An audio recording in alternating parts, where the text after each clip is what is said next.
Hey guys, what's up? Welcome back here to today's edition of The Fishing Teacher, and really appreciate you guys coming by the channel to check it out. Always grateful to have you guys around here.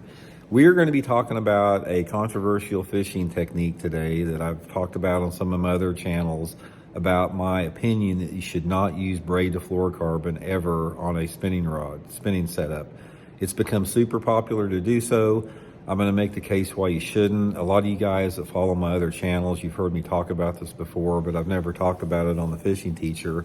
So I want to reiterate that because, guys, I just think it's going to help you out. I think it's going to help you catch more bass by doing this. So just bear with me, and I'm going to explain to you why that is in today's video. Also, guys, real quick, I just want to invite everybody, if you haven't had a chance, to please swing by fishthemoment.com and check out my lake map breakdowns that I built for Fish the Moment. We got all of our maps for all 4 seasons up right now. These are great resources to learn more about your favorite lake. At each map, you get 40 GPS waypoints that I've created that you can go straight to them, download them straight to your electronic unit, and give you tips and advice on how to fish each spot, and then you can duplicate it into other areas.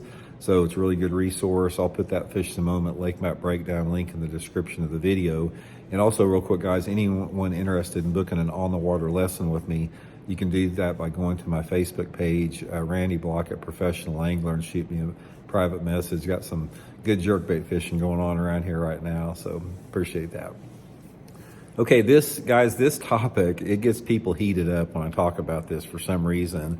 And all I'm trying to do is to share with you what works for me. And because I've done both, guys. Here's the thing about it. It's like, I'm not just saying this thing about braid to fluorocarbon is a terrible way to go just by some random opinion. I literally spent a year's time using it extensively. I mean, like the entire year. And I correlated my results and my experiences using braid to fluorocarbon versus using straight fluorocarbon.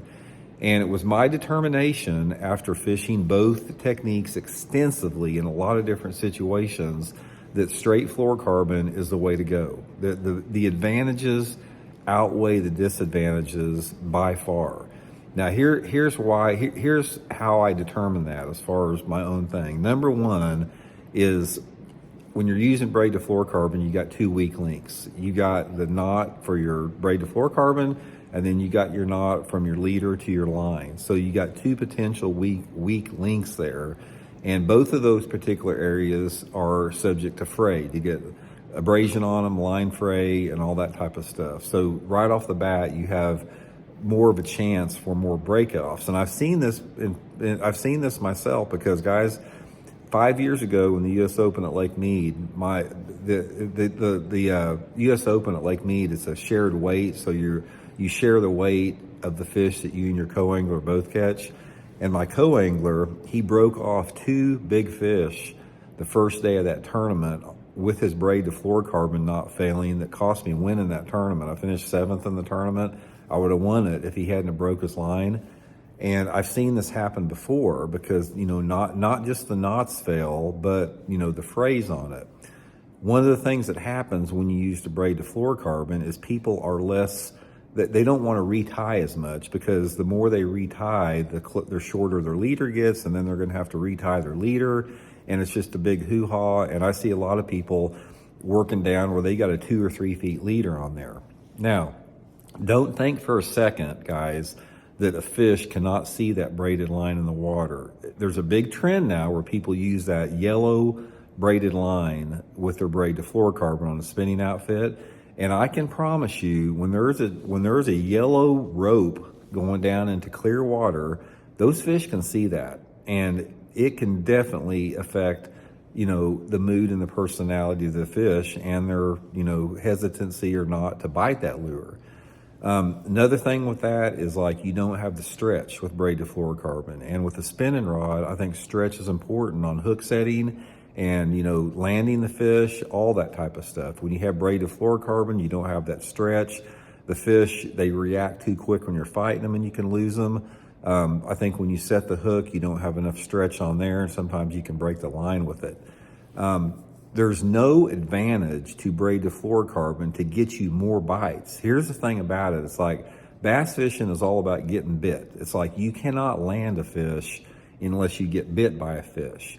So in terms of actually generating more strikes for you, you're not going to generate any more. You'll generate 0 more strikes with braid to fluorocarbon. You'll probably have fewer strikes because of the fluorocarbon in the water.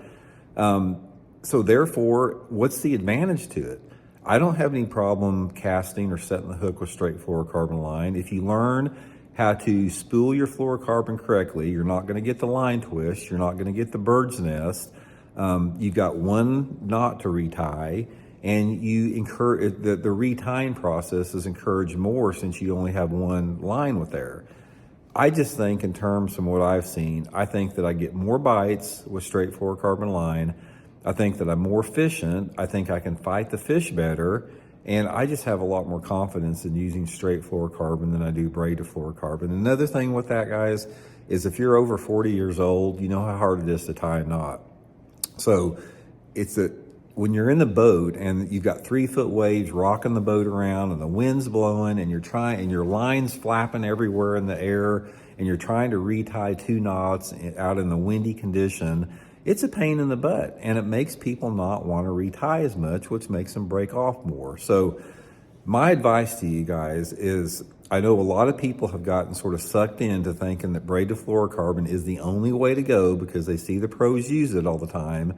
Don't get sucked into that. I'm telling you from my own experience, and I'm saying this to help you out. I'm not saying it to make your life miserable. You will benefit much more going to straight fluorocarbon line, as would the pros. All those pros that use braid to fluorocarbon line, it's not helping them get any more bites.